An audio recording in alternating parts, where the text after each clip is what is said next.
graduate, kamu yang mau cari kerja, udah tahu belum proses rekrutmen di suatu perusahaan itu seperti apa? Mungkin ada yang nanya, emang apa pentingnya tahu proses rekrutmen di perusahaan? Bukannya yang penting kalau ada lowongan kerja, ngedaftar, terus tunggu aja, ikutin prosesnya.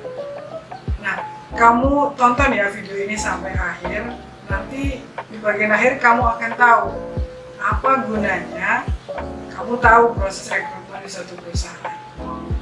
Oke? Dalam pengalamanku kerja di 6 perusahaan, proses rekrutmennya itu beda-beda setiap perusahaan. Loh, kok bisa gitu? Hanya perusahaan yang tahu, rahasia. Jadi, ya pastilah ya perusahaan punya pertimbangan dan keyakinan mereka sendiri-sendiri proses apa yang terbaik untuk perusahaan mereka. Walaupun prosesnya itu berbeda-beda, tapi sebenarnya tujuan dari proses rekrutmen itu sama kok. Dua aja tujuan proses rekrutmen itu ya. Yang pertama, perusahaan itu akan mencari orang yang bisa perform the job, bisa melaksanakan tanggung jawab yang dibebankan kepada posisi tersebut. Jadi misalnya nih, perusahaan merekrut purchasing staff. Nah, perusahaan itu akan mencari orang yang bisa nggak sih dia dealing sama vendor atau supplier. Bisa nggak dia negosiasi nih sama vendor atau supplier itu. Jadi gitu ya. Nah, biasanya jadi yang akan dilihat itu adalah skills-nya, knowledge-nya, achievement-nya, atau result ya, hasil dari pekerjaannya. Gitu. Yang kedua, tujuan dari rekrutmen itu adalah perusahaan mencari orang yang bisa fit in sama perusahaan itu atau yang bisa cocok dengan budaya perusahaannya, cara kerjanya, sama orang di dalamnya. Gitu. Jadi biasanya nih yang akan dilihat adalah mindset-nya, kemudian behavior, personality, atau preference.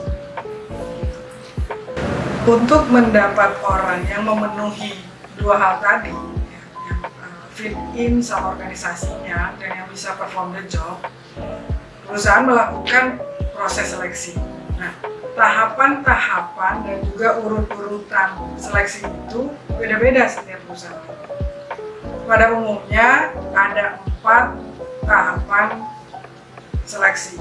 Yang pertama, seleksi CV. Yang kedua, itu psikotes atau assessment. Yang ketiga, interview. Yang keempat, tes teknis. Misalnya, studi kasus atau menyelesaikan satu tugas dengan software misalnya.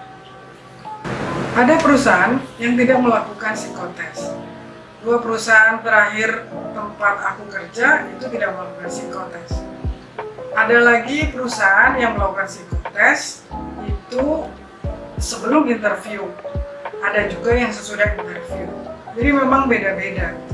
Ada perusahaan yang melakukan tes teknis, ada yang enggak, cuma interview aja gitu. Siapa aja sih yang terlibat dalam proses rekrutmen ini? Setidaknya ada 3 orang ya. Yang pertama, recruiter, atau ada juga yang menyebutnya talent acquisition. Tugasnya apa sih recruiter atau talent acquisition ini? Yang pertama, memposting lowongan kerja itu. Yang kedua, dia akan mensortir CV dari aplikan yang masuk. Nah, kadang-kadang dia perlu melakukan phone call singkat ya, ke beberapa kandidat. Nah, sesudah itu dia akan merekomendasikan beberapa kandidat yang potensial. Biasanya 5-10. Jadi kamu bayangkan ya, dia itu menyeleksi bisa ratusan sampai ribuan dan hanya akan merekomendasikan 5-10 kandidat. Yang kedua, orang yang terlibat dalam proses rekrutmen itu adalah hire manager, atau ada juga di perusahaan yang menyebutnya HR business partner. Tugasnya apa? Tugasnya adalah mereview dengan details CV yang sudah direkomendasikan oleh rekruter tadi. Kemudian memutuskan apakah kandidat ini akan dipanggil interview atau enggak. Kemudian nanti dia menginterviewnya kalau seandainya kandidat itu dia putuskan untuk dipanggil. Yang ketiga, user, atau ada juga menyebutnya hiring manager, atau ini yang akan jadi atasan dari orang yang sedang dicari ini. Tugasnya dia apa? Tugasnya menginterview kandidat yang sudah direkomendasikan tadi oleh HR manager atau HR business partnernya. Nah, biasanya ini nanti yang akan membuat keputusan final siapa kandidat yang dia pilih. Bisa juga sebelum dia memutuskan, dia meminta untuk koleganya gitu ya, dari bagian yang lain yang dia percaya bisa memberikan masukan ya, tentang kandidat tersebut untuk juga menginterview. Bisa juga dia akan meminta atasannya dia juga untuk menginterview kandidat yang dia pikir potensi ini. Tapi pada akhirnya nanti yang akan memutuskan final candidate itu adalah hiring manajernya. Itu tadi singkatnya proses rekrutmen dalam satu perusahaan. Apa manfaatnya kamu tahu proses ini?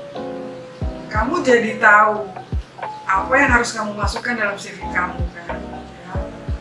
Skills-nya, knowledge-nya, yang berhubungan sama mindset, cara kerja, value, gitu ya. Nah, yang kedua, kamu bisa cari informasi tahapan seleksi itu detailnya seperti apa sih, kemudian orang-orang yang nantinya di tiap proses itu akan ditemui seperti apa. Jadi kamu bisa mempersiapkan diri, kamu akan menjadi orang yang lebih siap ketika dipanggil untuk interview dan menghadapi proses-proses selanjutnya.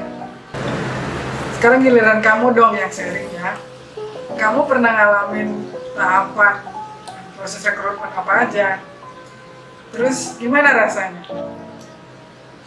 Kamu ceritain ya di kolom komentar.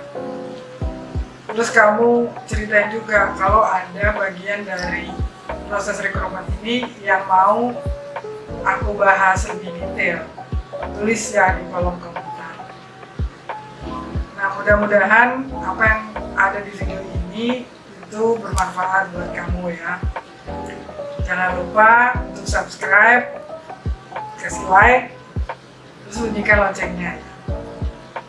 Aku Ines, sampai ketemu lagi.